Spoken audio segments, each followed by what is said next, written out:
Buenos días, compañeros.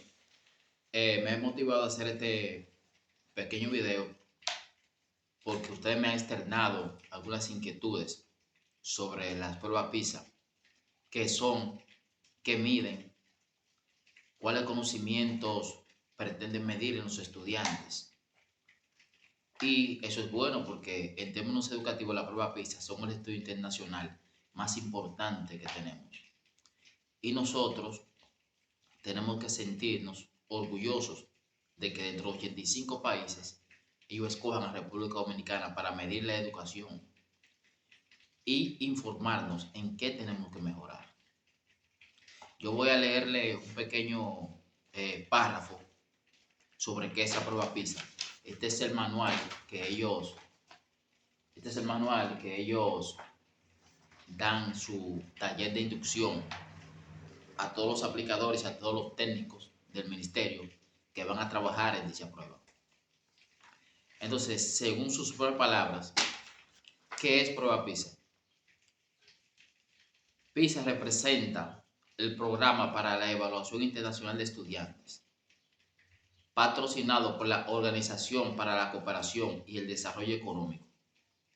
PISA 2002 es el octavo estudio que se ha llevado a cabo desde el año 2000 e involucra más de 85 países participantes. La prueba piloto PISA 2002 se llevó a cabo en el año 2001 y el estudio principal se realizará en el 2002. PISA consta de las siguientes características. Es el estudio internacional más importante del mundo en materia de educación. Examina a los estudiantes de 15 años. Evalúa la preparación de los estudiantes para la vida adulta. Mide el rendimiento de los estudiantes en ciencias, matemáticas, lectura y pensamiento creativo. Yo quiero que ustedes se queden con ese pequeño acápite donde establece: mide el rendimiento de los estudiantes en ciencias, matemáticas, lógica y pensamiento creativo. El otro acápite establece: recoge información de contexto acerca de las prácticas educativas de los países participantes. Ese pequeño acápite yo quiero que ustedes se me queden con él. Las áreas del conocimiento que PISA evalúa y rinde un informe detallado sobre cómo están esos conocimientos en nuestros jóvenes. Ciencias, matemáticas, lectura comprensiva y conocimiento creativo. Tengo que darle la mala noticia que lamentablemente nosotros en este programa, siempre que se miden esas áreas, quedamos por debajo. Eso nos dice que nuestra filosofía educativa tenemos que cambiarla. Yo estoy escribiendo una serie de tomos que paradójicamente se llama así mismo, Filosofía Educativa Dominicana. Nuestra filosofía educativa es la escolástica. Es una filosofía educativa medieval que pone la fe y las creencias por encima de la ciencia, la lógica y la razón. Aprovechando que ya pasó este asueto de Semana Santa, yo provengo de una familia religiosa. Cada vez que llega Semana Santa yo veo la vida de Jesús. ¿Por qué? Porque cada vez que veo esa maravillosa obra aprendo algo nuevo de ese hombre, de ese gigante de la historia, que dividió la historia en un antes y un después de él. Jesús era un revolucionario, pero soy un educador y tengo un compromiso con mis estudiantes. Como les decía, la filosofía educativa de nuestro país es la escolástica. En tiempos medievales, nuestra iglesia era que producía conocimientos. Y todo aquel que contradecía dicha filosofía educativa estaba expenso incluso hasta que lo mataran. Ustedes saben que Galileo Galilei fue uno de los inventores del microscopio. Galileo Galilei era un sacerdote de la iglesia, pero un tipo que tenía una visión científica de las cosas. Y la iglesia establecía que la tierra era plana. Y Galileo Galilei dijo, no, la tierra es redonda y se mueve alrededor del sol. La iglesia tenía otra tesis. A Galileo Galilei lo encerraron, lo maltrataron. Incluso después de eso, de 500 años, el Papa Juan Pablo II fue a la tumba de Galileo Galilei a pedirle perdón, porque Galileo Galilei tenía la razón. La tierra no es plana, es redonda y se mueve alrededor del sol. A Giordano Bruno, que era también un tipo con una mente brillante, que estudiaba la estructura del cuerpo, en tiempos medievales, donde predominaba esta tesis religiosa de la escolástica, él estableció que el cuerpo tenía un órgano que era que movía la sangre por el cuerpo entero, llamado pulmón. La iglesia tenía otra tesis sobre cómo corría la sangre, y a Giordano Bruno lo quemaron en una hoguera. Giordano Bruno también establecía que en el universo había más planetas que arena en el mar. La religión tenía otra tesis, también lo maltrataron y fue quemado en una hoguera. Entonces, esa visión educativa escolástica fue la que los españoles nos trajeron aquí cuando nos conquistaron. Y nosotros no nos hemos movido de ahí. Ha habido intentos de intelectuales dominicanos de traer una filosofía educativa basada en ciencias. Uno de esos intentos fue en el último gobierno de Gregorio Luperón, del Partido Azul, en 1880. Trajo un intelectual que nosotros lo reconocemos como el padre de la educación dominicana, pero no practicamos su método. Esa persona se llama Eugenio María de Hostos.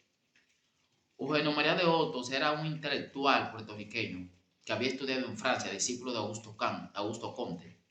Augusto Comte, aquella figura de la educación normal francesa, un ilustrado que implantó este tipo educativo en Francia y le ha dado mucho éxito. Basado en 5 pilares: ciencias, matemática, lógica, moral y cívica. En 1880 ya Eugenio María de Hostos hablaba de una educación basada en ciencias y matemáticas y en lógica. En 1880. Entonces, ¿cuáles son los conocimientos que mide la prueba PISA? Ciencias y matemáticas. Si nosotros en 1880 implementamos el modelo educativo normal de Hostos, normal no porque era normal, era que lo que era normal para Hostos era el método científico, la observación, la medición y la comprobación de hipótesis. Pero lamentablemente, a Gregorio Luperón, que fue quien trajo a Eugenio María de Hostos, lo sucedió en el poder Lilis, Ulises Antonio Erauz, conocido como Lilis. Era un dictador. A los dictadores no les conviene que los pueblos piensen, no les conviene transmitir educación científica a los pueblos, porque se hacen menos dominantes, se hacen menos pasivos los pueblos cuando tú les transfieres conocimiento, porque la educación empodera a los pueblos. Cambió ese modelo educativo, mandó al exilio a Eugenio María de Hostos.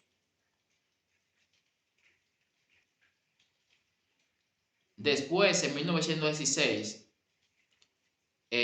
ocurrió una intervención norteamericana.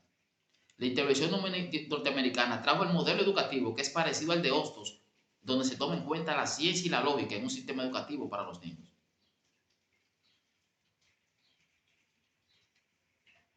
La invasión duró hasta 1930, creo, cuando Trujillo ingresó al poder. La invasión duró hasta 1920-24, porque antes del dictador de Trujillo, tuvo su gobierno de Ramón Báez. Cuando Trujillo accedió al poder en 1930, desmontó ese sistema educativo de los norteamericanos, que está basado en ciencia y en lógica. ¿Aconsejado por quién? Por estas dos figuras. Su ministro de Educación o su secretario de Educación, que en ese momento era Ramón Arturo Peñavalle, el señor Joaquín Balaguer, que tenía mucha influencia en la dictadura. Le aconsejaron al dictador desmontar ese sistema educativo porque transfería conocimientos. Y la dictadura, como le dije antes, no le conviene empoderar a los pueblos. Porque cuando tú educas, tú transfieres conocimientos y los pueblos se hacen menos dominantes. A la dictadura le conviene tener pueblos pasivos. Entonces retomaron el sistema educativo colonial español, basado en creencias y en cultura, no en ciencia ni en lógica. Y los gobiernos que sucedieron a Trujillo, con la excepción de Juan Bosch, que en 1963, en la constitución que él redactó, la famosa constitución de 1963, en el artículo 67 de esa constitución establece lo siguiente: la educación dominicana tiene que basarse en ciencia. La educación dominicana tiene que basarse en ciencias. Lamentablemente, este gobierno a los sectores conservadores no les convenía. Lo derrocaron a los 7 meses. Después llegó Balaguer de nuevo. Balaguer retomó las ideas educativas escolásticas, que no se basan en ciencias, repito, que se basan en creencias y en cultura.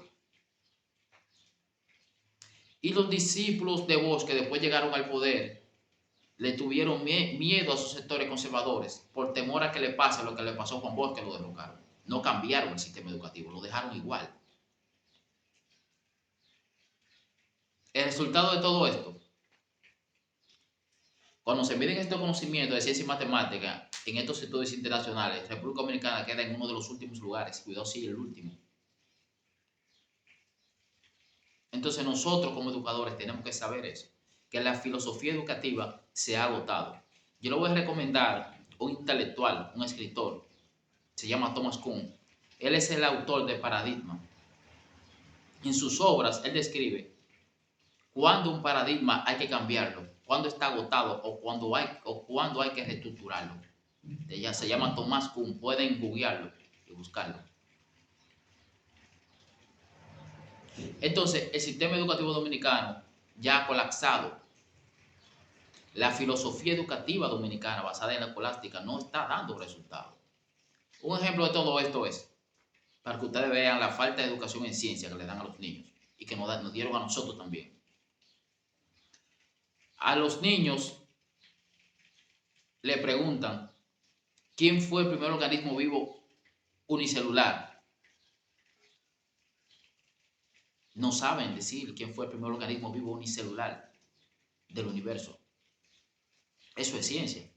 Cuando los niños les preguntan quién fue Lucy Australopithecus, no sabe decir tampoco. No van a saber. Si les salen esos links en la prueba, se van a quemar. Si a los niños les preguntan qué fue el bipedismo en